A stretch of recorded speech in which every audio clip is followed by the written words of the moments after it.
Candace Buckner, Washington Post. Scott, with Gerald Green remaining in their starting lineup, how does that affect what you guys want to do with matchups? We're going to have to guard their three-point shooters. This is how they play, and they do a great job of spreading the floor, and we're going to have to be able to guard.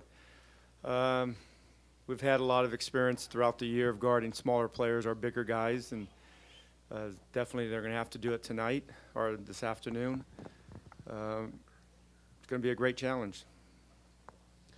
Scott, Paul Flannery, SB Nation, over here on your right. How do you approach the quick turnaround for your guys 36 hours after playing and then starting a new series? You have no excuse. You just go out in there and play. And these guys are great for that reason. They can turn around from a tough loss, from a great win, back-to-back, 4 and 5 nights. It's what both teams are athletes do. They compete at a high level, and it's going to be a great challenge. We know Boston they have the best record in the league for the reason that they have a very good team, talented team, a deep team, and both teams have the quick turnaround, so there's no excuse. And not that we would have one even if we only had the quick turnaround. Hey Scott, J. Michael, CSM Mid-Atlantic. Since you had so much success with Gortat against Millsap when he moved to the 5 in that first series, does that make you feel a little bit more comfortable that maybe you can keep size and rebounding on the floor while still defending a smaller lineup with Green or whoever they have on the floor?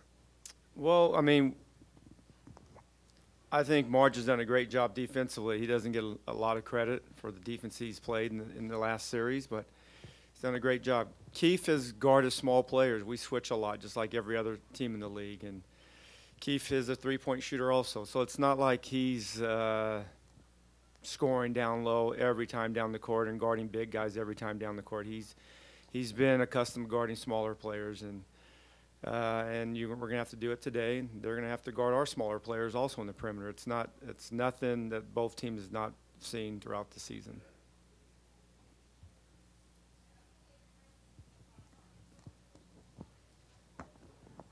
Was Jason Smith able to do anything yesterday in practice? All we did was a walkthrough, so he was able to do that, but yeah, he's fine today.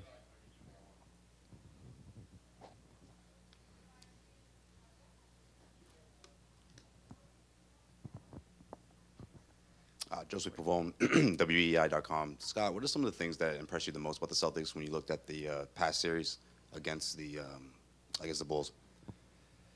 It's the same things that impressed you throughout the season. They're a very good basketball team. They're very physical. They shoot the ball well. They move the ball. They defend. Isaiah, I think we've all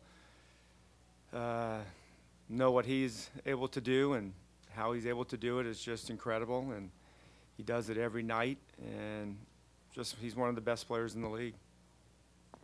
Scott, how much do you talk to your guys about emotion as the series starts? You guys have a little history going back and forth. Do you tell them a little story to illustrate that, hey, this is what happens when emotions get out of control?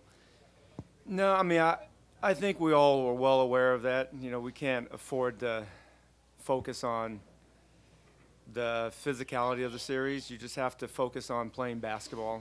The ref's job is to control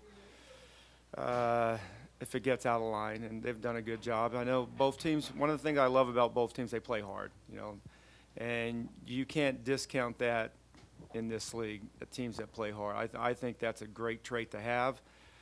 You can have a talented team that doesn't play hard, and you're going to be a frustrated coach. And both teams are talented, both teams play hard, and the season series has been very competitive and 2-2, and we anticipate it's going to be the same way. It's not going to be 90s basketball. Those days are done, and they're not coming back. Thank goodness they're not, because it's a great game to watch. It's free flowing, and it's pleasant on the eye, and it's not football. Scott, David Aldridge, TNT. David. How are you, sir? As somebody who's gotten very far in the playoffs, as series proceed, you get to the next level and the next level. What are the keys to a team advancing at this level, conference finals level, finals level? Could just continue to focus on each game and not look ahead and not get down after a tough loss. It's you don't go through. At least it hasn't happened yet. Going through an entire playoffs undefeated, you have to understand that you just focus on each game, and there's a lot that's out there, and you can't pay attention to that. You have to focus on basketball, and each series is definitely tougher because you're talking about there's only 8 teams now, and the next round is only going to be 4 teams, and so forth. But it's a challenge, and it's what we all love to do, and it's a great honor to be in this situation and to lead our team. I'm sure Brad feels the same with his team.